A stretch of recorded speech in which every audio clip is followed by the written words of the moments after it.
So, this section is about the rise and fall of the Emperor Napoleon and the French Empire. So, you may or may not guess that it's going to involve a little bit of warfare. So, this is a super chaotic image of the Battle of Waterloo, and it's where Napoleon met his Waterloo. If you're a fan of the group ABBA, they have a very good documentary song about this battle. I'm kidding. It's not a documentary, it's a very silly song. But you should listen to it. So, Napoleon loses at Waterloo. It's an epic size scale. There's going to be a lot of pictures of Napoleon because I think he's a funny looking man. And so here is him looking funny looking.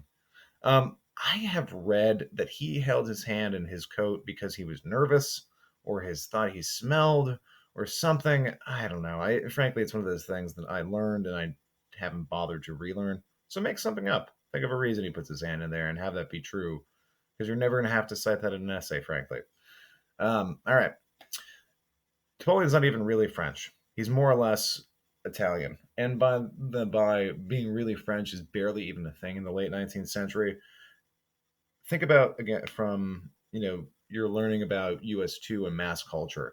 You have the culture of being Parisian in Paris. You've got the culture of being Southern French in various areas of Southern France. And so France annexes this island with people speaking a dialect of Italian. That's where Napoleon was born. And eventually, he's really unpopular before the revolution amongst all the nobility and the officer corps. And then he's exactly the kind of person that would benefit from a revolution. And he's made the commander of the war in northern Italy and basically conquers the city of Milan, is shown to be a genius. Um, Genius is a strong word, but shown to be a military genius. And he, goes back home from conquering northern Italy.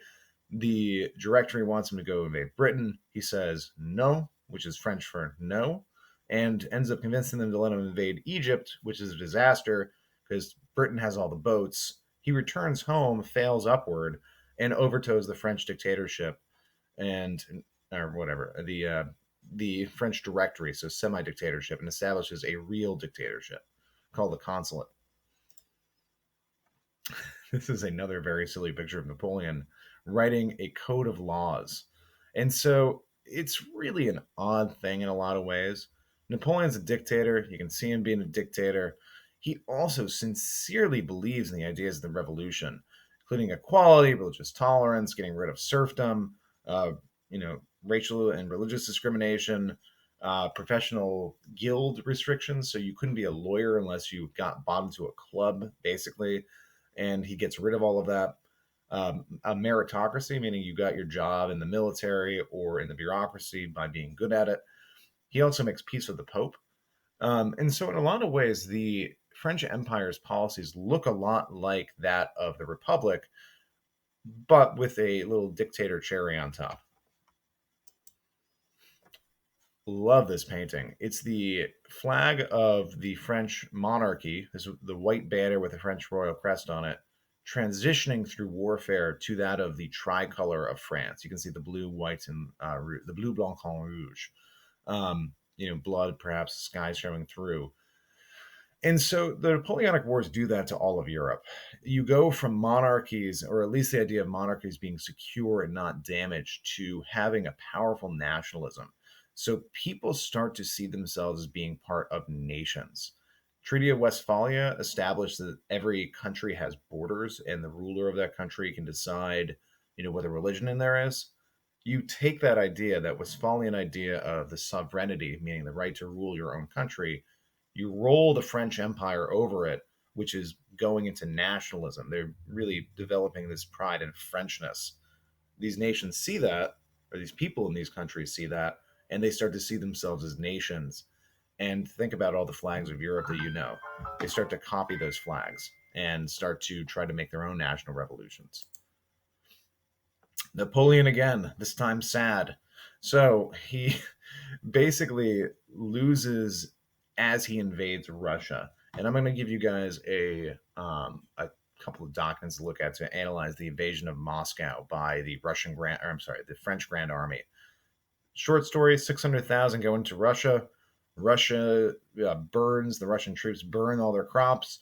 40,000 return even after. I almost call them Hitler because it's a very similar sort of journey.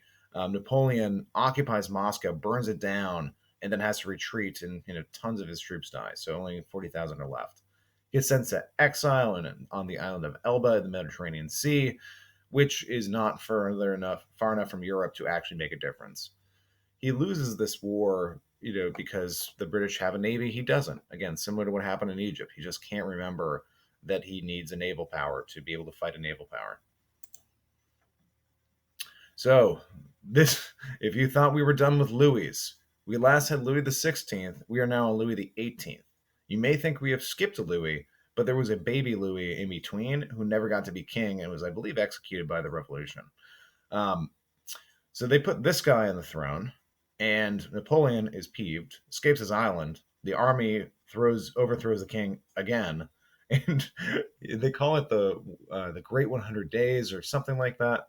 But basically, for 100 days, Napoleon gets to play dictator again until at Waterloo, the Duke of Wellington, who is a British duke, basically had to write about his tactics and crushes him. He's exiled to the middle of the Atlantic Ocean and never escapes again. And France gets 15 years of another Louis as the King of France.